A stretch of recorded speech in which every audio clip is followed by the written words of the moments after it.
Assalamualaikum warahmatullahi wabarakatuh. Selamat pagi menjelang siang anak-anakku semua SMP, siswa-siswi SMP Negeri 1 Samarinda yang Bapak cintai dan Bapak banggakan.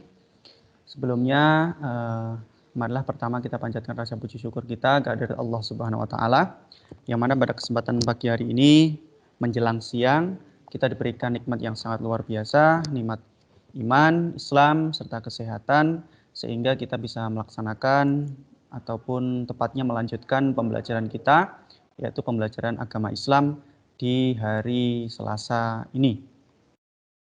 Marilah kita syukuri bersama dengan membaca hamdalah alhamdulillahirabbil alamin. Tentu salawat serta salam tetap tercurahkan kepada junjungan kita Nabi Agung Muhammad SAW. Tentu yang kita nanti-nantikan adalah syafaatnya besok di yaumil qiyamah. Baik anak-anakku semua, sebelumnya saya mohon maaf Pak Guru selama beberapa kali pertemuan tidak bisa bertatap muka karena ya ada beberapa hal yang membuat Pak Guru tidak bisa tatap muka daring secara tatap muka karena kemarin Pak Guru juga sedang berduka, jadi kakak kandung dari Pak Guru sedang meninggal dunia. Mohon doanya mudah-mudahan kakak kandung saya diterima amalnya dan diterima amal baiknya dan diampuni segala dosanya, tentu ditempatkan di surganya Allah Subhanahu wa taala. Mohon doanya kepada kalian semua ya. Baik, tetapi Pak Guru juga tidak diam, tugas-tugas serta materi-materi yang sudah saya sampaikan mohon untuk dibaca dan juga tugasnya dikerjakan ya. Dicicil, jika kalian lupa mohon dikerjakan, dibuka lagi Google Classroom-nya. Misalkan belum bisa dibuka, silakan jabri saya, nanti bisa saya bukakan kembali bagi siapa saja yang belum mengerjakan. Masih ada waktu. Insya Allah nanti UTS kita laksanakan tanggal 22, jadi masih ada sekitar satu pertemuan lagi di minggu depan. Nanti setelah itu baru kita PTS. PTS dimulai 1 minggu, tanggal 22. Maka harapan Pak Guru, materi-materi di semester 2 yang sudah Pak Guru sampaikan, tolong dipelajari. Nanti insya Allah untuk materi PTS, itu dari bab 7 ya, bab 7, 8, 9 sampai bab 10 kalau enggak 11 ya, 10 lah. 7, 8, 9, 10 jadi 4 bab ya. Sedikit saya ulang di bab 7-nya di semester 2 ini karena itu sudah standar prosedurnya seperti itu. Maka saya harus mengulang pertanyaan dari semester 1 kemarin sedikit gitu ya. Jadi saya ulang lagi dari bab 7, bab 8, bab 9 sampai bab 10. Nanti tolong dipelajari materi-materinya ataupun tugas-tugas yang belum kalian kerjakan mohon dikerjakan ya, agar kalian nanti di PAS atau penilaian akhir semester itu jika misalkan ada nilai-nilai yang kurang memenuhi KKM bisa ditambal ataupun bisa disempurnakan dengan nilai-nilai ulangan harian ataupun tugas-tugas yang sudah Pak Guru sampaikan kemarin ya. Bagi yang belum saya ingatkan kembali, Pak Guru juga tidak bosan-bosannya mengingatkan kepada kalian untuk tugasnya dikerjakan ya. Baik, anak-anakku semua.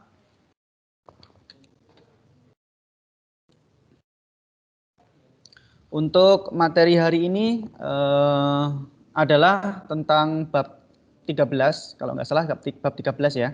Sabar, ikhlas, dan pemaaf ini adalah materi terakhir di PAI karena agak sedikit cepatkan nanti untuk minggu depan biar nanti seterusnya akan saya ulang lagi di materi-materi yang sebelumnya. Contohnya di materi bab tentang perjuangan Rasulullah, mungkin kemarin belum sempat saya jelaskan, tetapi materi sudah saya sampaikan, saya tidak mau mengulang lagi untuk sementara ini.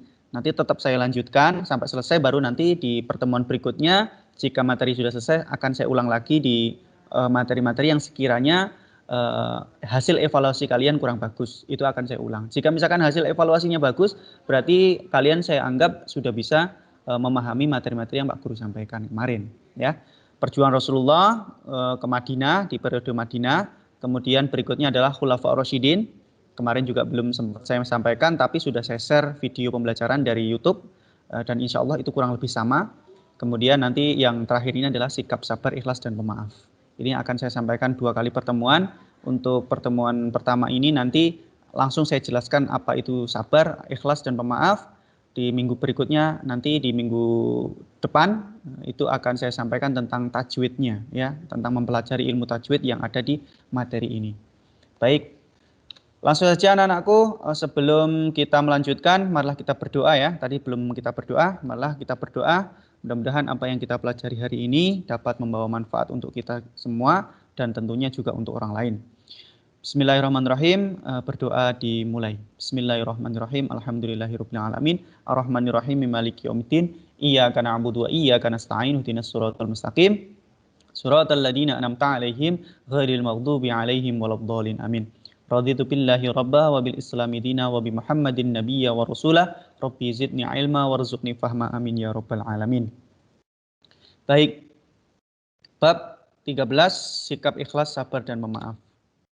Peta konsep untuk yang harus kita pelajari hari ini, nanti kita akan mempelajari tentang apa itu ikhlas, apa itu sabar, dan apa itu pemaaf. Ada 3 materi yang harus kita kuasai hari ini, ikhlas, sabar, dan pemaaf. Kemudian yang kita pelajari adalah menurut sesuai dengan ayat Al-Quran dan hadis, ya. Sesuai ayat Al-Quran dan hadis, ayat Al-Qurannya sesuai dengan Quran, surat An-Nisa ayat 146, yaitu tentang ikhlas. Kemudian surat Al-Baqarah ayat 153 tentang sabar, surat Al-Imran ayat 134 tentang pemaaf, serta hadis tentang ikhlas, sabar, dan pemaaf. Tentu setelah kita mempelajari tentang ikhlas, sabar, pemaaf, ayat-ayat Al-Quran dan hadis-hadisnya, dasar-dasar hukumnya, maka kita nanti akan memahami kandungan ayatnya serta perilaku apa saja yang sesuai dengan Al-Quran yang harus kita lakukan dalam kehidupan sehari-hari. Baik, pertama adalah tentang Quran surat An-Nisa ayat 146. Di sini dijelaskan, langsung saja saya baca artinya ya. Untuk ayatnya silahkan nanti dibaca sendiri. Artinya adalah, kecuali orang-orang yang bertaubat dan memperbaiki diri dan berpegang teguh pada agama Allah dengan tulus ikhlas menjalankan agama karena Allah, maka mereka itu bersama-sama orang yang beriman dan kelak Allah akan memberikan pahala yang besar kepada orang-orang yang beriman. Ini tentang ikhlas ya. Karena kalau ikhlas itu ibarat saya contohkan, kalau kalian memberi sesuatu atau memberikan sedekah apapun, itu setelah memberikan kalian lupa ya, ataupun kalian tidak pernah mengingatnya, itu berarti ikhlas betulan ya. Ikhlas, betul-betul ikhlas ya. Baik, itu adalah salah satu contoh. Banyak contoh-contoh ikhlas ya. Dan ikhlas itu sebenarnya berat sekali, tetapi artinya kita harus latihan ya. Latihan ikhlas sedikit demi sedikit. Dengan cara apa? Ya itu tadi. Misalkan kita di sekolah ada sedekah Jumat sedekah gitu kan. Kita memberikan misalkan Rp500 atau Rp1.000 atau Rp2.000 untuk disedekahkan untuk masjid, untuk orang-orang yang tidak mampu atau saudara-saudara kita yang kena musibah. Kita harus ikhlas. Setelah ikhlas, kita tidak pernah memikirkan apapun balasan atau apapun dari orang lain. Ya, tentu balasannya tetap dari Allah. Berikutnya yaitu tentang Quran surat Al-Baqarah ayat 153, yaitu tentang memaafkan ya. Orang-orang yang berinfak baik di waktu lapang maupun sempit, dan orang-orang yang menahan amarahnya dan memaafkan kesalahan orang lain, dan Allah mencintai orang-orang yang berbuat kebaikan. Artinya kalian harus saling memaafkan. Ini ayat tentang memaafkan ya. Kalau yang pertama tadi tentang ikhlas, yang kedua ini adalah tentang sabar ya, sabar, memaafkan ya, memaafkan. Kemudian yang ketiga ini tentang Quran Al-Baqarah tentang orang sabar. Wahai orang-orang yang beriman, mohonlah pertolongan kepada Allah dengan sabar dan sholat. Sungguh Allah beserta orang-orang yang sabar. Ini sebenarnya kita akan mempelajari tajwidnya. Saya sudah sampaikan tadi di awal. Nanti tajwidnya akan saya sampaikan di minggu ke depan ya, hari Selasa depan, minggu kedua di pertemuan kali ini. Ya, nanti akan belajar tajwid apa itu nun mati atau tanwin, kemudian apa saja bacaan-bacaan yang ada di ayat-ayat ini. Nanti akan kita pelajari minggu depan. Hari ini kita fokus untuk pengertian sabar, ikhlas, dan maaf ya tadi ya. Nah, gitu. Pemaaf, kemudian sabar, kemudian ikhlas. Baik, ini tentang sabar. Berikutnya adalah setelah kita mempelajari tentang ayat-ayat Al-Quran yang tentang berkaitan 3 materi tadi, maka hari ini kita akan mempelajari juga tentang hadisnya. Kalau Al-Quran itu ayat firman Allah dari Allah Subhanahu Wa Taala, kalau hadis ini adalah dari Rasulullah. Jadi ucapan Rasulullah ataupun tingkah laku Rasulullah ataupun ketetapan-ketetapan yang disampaikan oleh Rasulullah itu namanya hadis, ya. Baik, hadis yang pertama tentang ikhlas. Dari Rasulullah SAW bersabda, tidaklah sedekah itu mengurangi harta, dan tidaklah Allah menambah bagi seorang hamba dengan pemberian maafnya kepada saudaranya, kecuali kemuliaan di dunia dan akhirat. Serta tidaklah seorang merendahkan diri karena Allah, kecuali Allah akan meninggikan derajatnya di dunia dan di akhirat. Ini hadis tentang ikhlas. Hadisnya ya, dasar hukum untuk berikhlas itu ada. Rasulullah mengajarkan dan ini buktinya, begitu ya. Baik, nanti akan kita bahas berikutnya. Nah, ini kita selanjutnya adalah hadis tentang sabar. Kalau tadi tentang ikhlas, sekarang tentang sabar. Sabarnya seperti apa itu? Dari Abu Yahya, yaitu Su'aib bin Sinan radhiyallahu an, berkata Rasulullah SAW bersabda, amat menakjubkan sekali keadaan orang mukmin itu, sesungguhnya keadaan itu adalah merupakan kebaikan baginya, dan bagaikan yang sedemikian itu hanya untuk orang mukmin itu belaka, yaitu apabila ia mendapatkan kelapangan hidup lalu ia bersyukur, maka hal itu adalah kebaikan baginya. Sedang apabila ia ditimpa oleh kesukaran dan ia bersabar, hal ini pun adalah kebaikan baginya ya. Baik, berikutnya hadis tentang pemaaf. Nanti hadis-hadis ini tolong dibaca lagi di buku paketnya, itu lebih rinci, lebih lengkap lagi ya. Pak Guru akan sampaikan secara ringkas saja. Artinya dari hadis pemaaf apa hukumnya kita harus melaksanakan menjadi orang yang pemaaf? Ini Rasulullah juga mencontohkan. Maukah kalian aku tunjukkan akhlak yang paling mulia di dunia dan akhirat? Memberi maaf orang yang menzolimimu, menyambung silaturahim orang yang memutuskanmu, dan memberi orang yang menghalangimu. Ada 3 kategori seorang yang dikatakan orang yang paling mulia adalah yang pertama, orang yang selalu memberi maaf kepada orang yang beri salah kepada kita, yang menzolimi kita. Ya, itu dianggap oleh Rasulullah yaitu orang yang paling mulia. Yang kedua apa? Menyambung silaturahim. Meskipun kalian sesama teman, misalkan ada yang saling benci, saling bully, kemudian ada yang mungkin tetangga kalian ada yang saling membenci, kalian berusaha untuk memperbaikinya, mengajak komunikasi, untuk mengajak baik kembali, menyambung silaturahim kembali. Itu adalah termasuk orang-orang yang mulia menurut hadis dari Rasulullah. Akhlakun fid dunya wal akhirah, akhlakul karim ya, akhlakul karimah. Dan memberi orang yang menghalangimu. Misalkan ada orang yang berusaha menghalang-halangimu dalam hal apapun, hal rezeki, hal perbuatan atau apapun, kamu jangan ikut-ikutan menghalangimu. Silahkan beri keleluasaan untuk orang-orang di sekitarmu yang membencimu, biar dia lebih apa yang diinginkannya itu tercapai. Yang penting itu tujuannya untuk baik. Kalau tujuannya untuk tidak baik atau tujuannya untuk buruk, ya kalau bisa jangan, ya seperti itu. Kalau misalkan kalian dalam sebuah contoh nih, sebuah majelis gitu ya, kemudian kalian datangnya sudah awal, kemudian majelisnya penuh, di situ dalam sebuah majelis penuh, kemudian orang yang baru datang itu orang yang tua ataupun orang-orang yang sekiranya pengen membutuhkan duduk karena capek. Kalian harus, meskipun kalian benci, meskipun kalian nggak suka berdiri, silahkan orang yang lebih tua itu suruh untuk duduk, berikan tempat untuk mereka. Itu juga termasuk orang yang selalu mulia di mata Rasulullah, di mata Allah Subhanahu wa taala ya.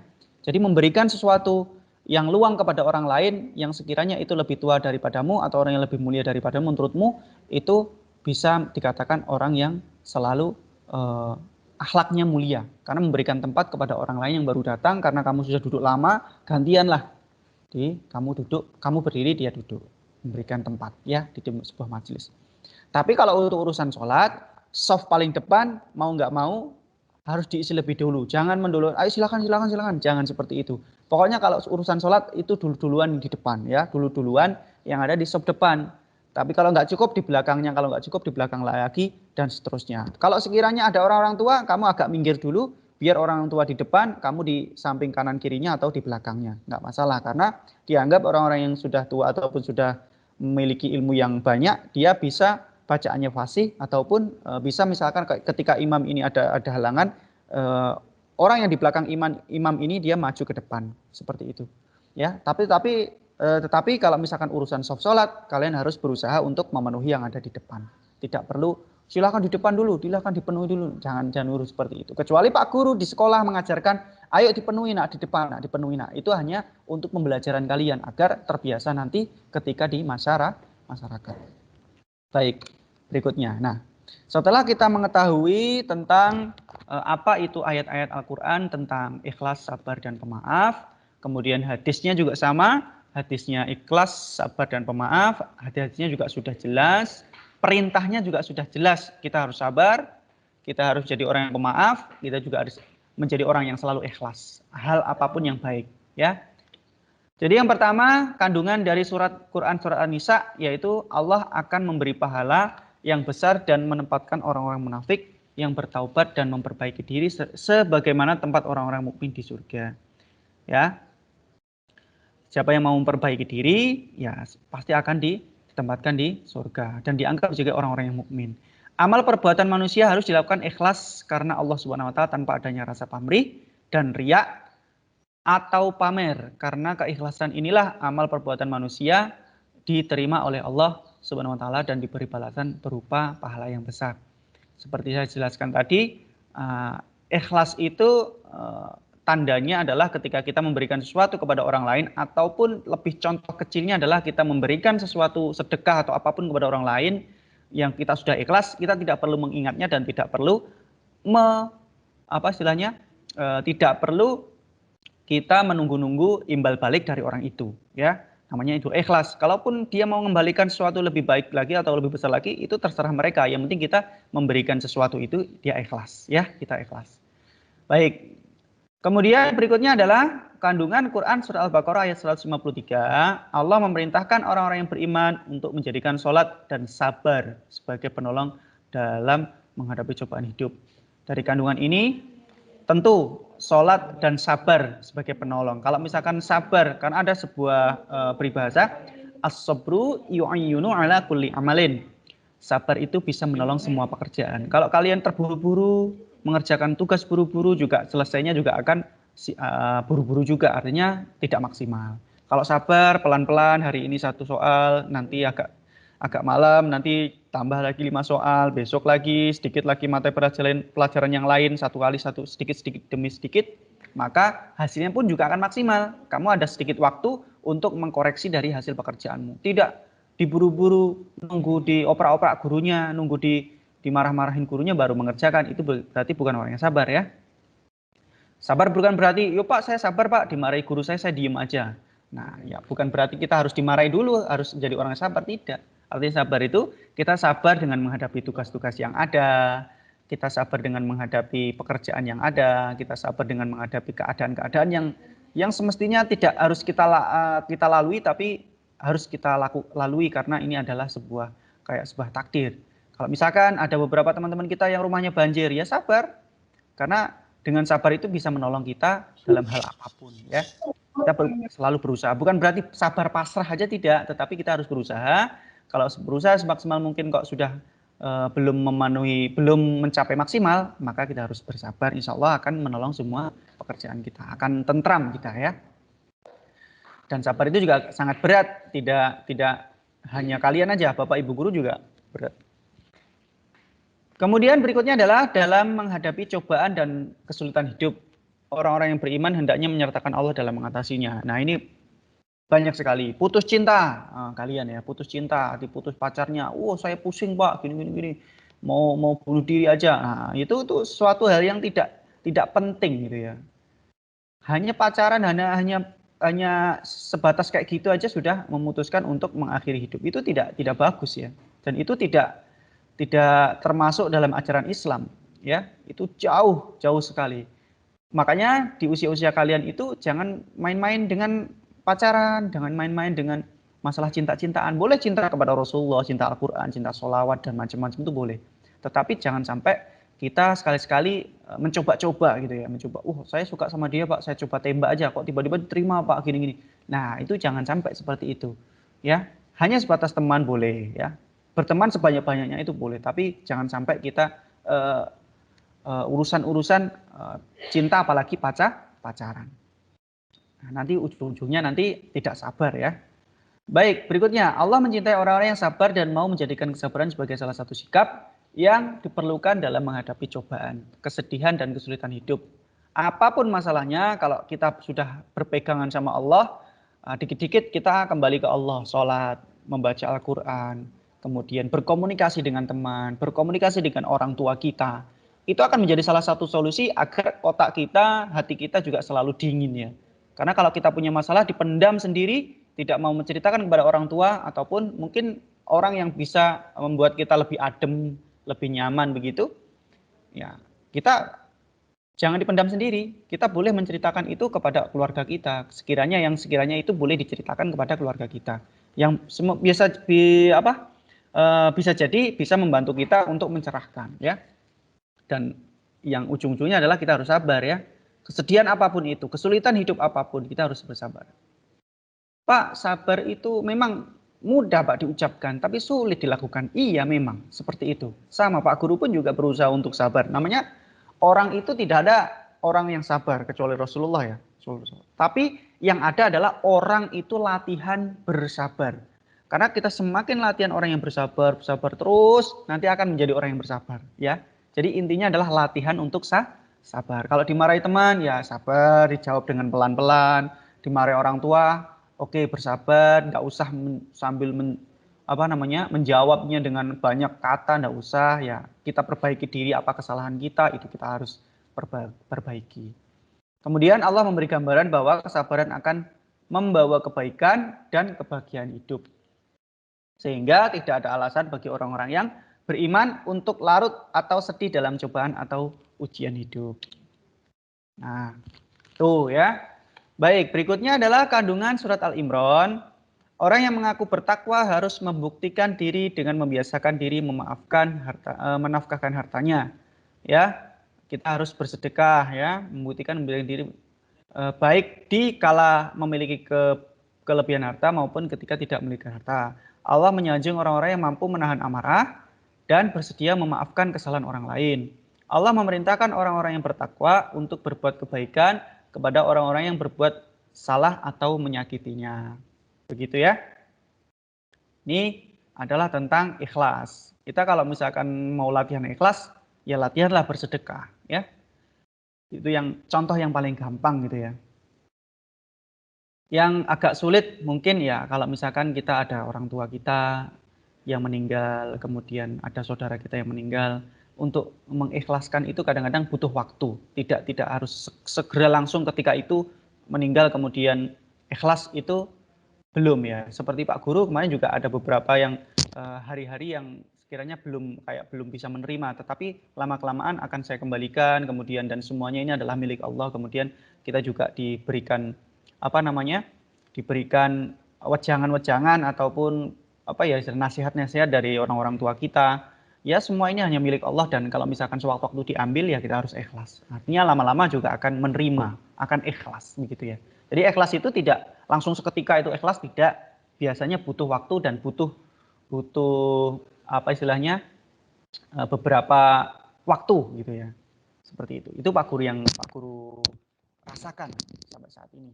Ikhlas menerima ketika kehilangan keluarga kita atau dipanggil oleh Allah. Kemudian kandungan hadis tentang ikhlas, orang Islam yang ikhlas dalam berbuat termasuk menafkahkan harta kepada keluarganya, maka amal perbuatannya tersebut dinilai sebagai sedekah ya. Insyaallah sedekah di mata Allah. Kita tidak usah mengharap kepada orang lain, kita mengharaplah kepada Allah.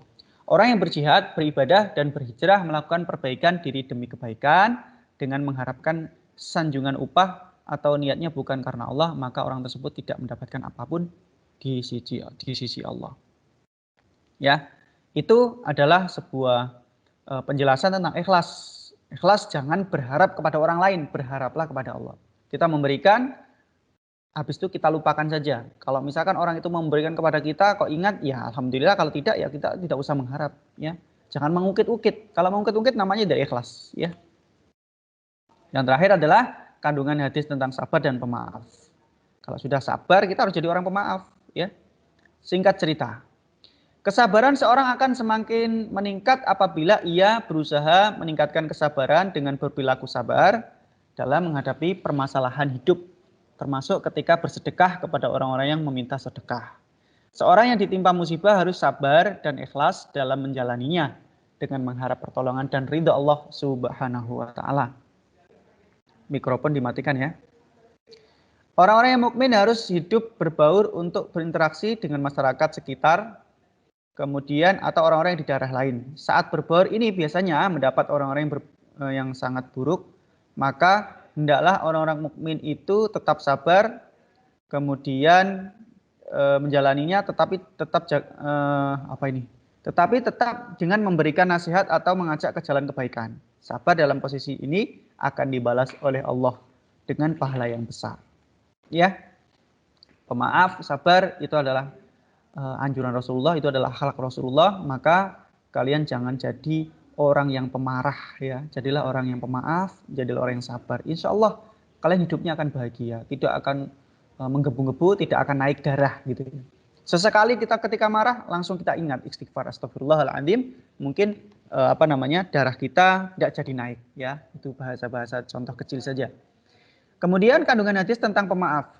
Seorang tidak emosional dalam menyikapi perilaku orang-orang di sekitarnya meskipun dihina atau disakiti. Nah, ini biasanya banyak terjadi pada siswa. Biasanya tidak akan membalas dengan balasan yang serupa atau bahkan yang lebih kejam. Namun ia akan melapangkan hati untuk senantiasa memberi maaf. Ya, Allah akan memuliakan orang-orang yang mempunyai sifat pemaaf. Dengan mempunyai sifat pemaaf ini, maka Allah akan mengangkat derajat mereka dalam kehidupan sehari-hari. Biasanya terjadi di lingkungan siswa, ada beberapa kasus yang Pak Guru selesaikan waktu pembelajaran tatap muka. Ada yang gara-gara bully-bulian, membuli temannya, kemudian berkelahi, akhirnya tidak sabar, akhirnya jadi orang pemarah, akhirnya berkelahi dan lain sebagainya, akhirnya panggilan orang tua. Setelah dipanggil orang tuanya, kemudian anak itu mulai mengakui dan minta maaf. Ya itu yang kita harapkan. Jadi misalkan kalian salah, ya kalian harus jadi orang yang pemaaf, ya. Kalau misalkan kalian dibully, ya jangan langsung marah ya. Seketika kamu jangan usah membalas dengan biarkan aja. Karena kalau dibully itu nggak bakal kita berkurang ya apapun dari kita, biar aja gitu. Istilahnya kita cuek aja, dibully biar, alhamdulillah gitu. Kalau dia membuli kita, pahala kita semakin bertambah. Itu aja, anggap aja seperti itu. Kalaupun kita kok tiba-tiba terpaksa kita pun marah, setelah marah ya sudah kita baikan, kita maaf-maafan. Itu akan menjadi lebih indah sekali ya. Kalian mungkin ada beberapa yang belum merasakan ketika kalian lagi sedang bergejolak, marah gitu kepada orang lain, tetapi kemudian di sisi lain setelah kalian beberapa hari kemudian merasa menyesal. Kenapa saya marah kepada teman saya? Akhirnya saya tidak bisa akrab gitu ya. Tidak bisa berteman kembali. Gara-gara apa? Kesalahan kecil saya misalkan. Kamu harus menyadari itu. Setelah mengintrospeksi diri, mengkoreksi diri sendiri kesalahan kita apa, kemudian kita harus segera berkomunikasi dengan teman kita agar hubungan kita dengan teman baik. Karena menyambung tali silaturahim itu akan menambah rezeki, menambah usia, menambah umur ya. Baik. Setelah itu kita akan mempelajari tentang apa itu ikhlas, sabar, kemudian maaf dalam kehidupan sehari-hari. Ya, ikhlas itu menurut bahasa tulus, membersihkan hati, memurnikan niat, kemudian mengerjakan amal ibadah dengan niat hanya karena Allah Subhanahu wa taala.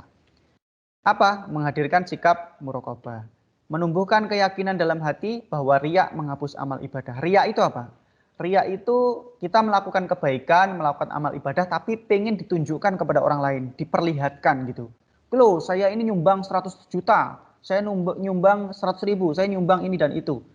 Dilihatkan ya. Kalau namanya bersedekah itu kalau bisa jangan dilihatkan kepada orang lain. Kecuali memang kayak semacam kalau sekarang ini mungkin silahkan di list yang sudah bersedekah, ya nggak apa-apa, ya nggak apa-apa di list gitu nggak apa-apa. Bentar ya, saya lihat cat-catnya kalian. Oke, baik. Berikutnya adalah mengambil hikmah dari setiap balasan atas perilaku. Hikmah apa yang perilaku atas perilaku kita yang kita lakukan tadi. Misalkan kalau kita menjadi orang yang ikhlas, kira-kira perilaku apa yang akan kita terima setelah keikhlasan kita. Mungkin disukai banyak orang, akan menambah manfaat untuk diri kita, ataupun banyak pahala-pahala yang mendapatkan untuk diri kita. Memperbanyak zikir, takut atau murka kepada Allah, memperbanyak ibadah sirri tersembunyi. Ya, maksudnya dari sirri tersembunyi ini adalah kebalikan dari riya tadi. Kalau riya ini dilihat-lihatkan, kalau sirri ini adalah sembunyi-sembunyi ataupun kita beribadah tidak untuk orang lain, tapi kita untuk Allah Subhanahu wa taala semata.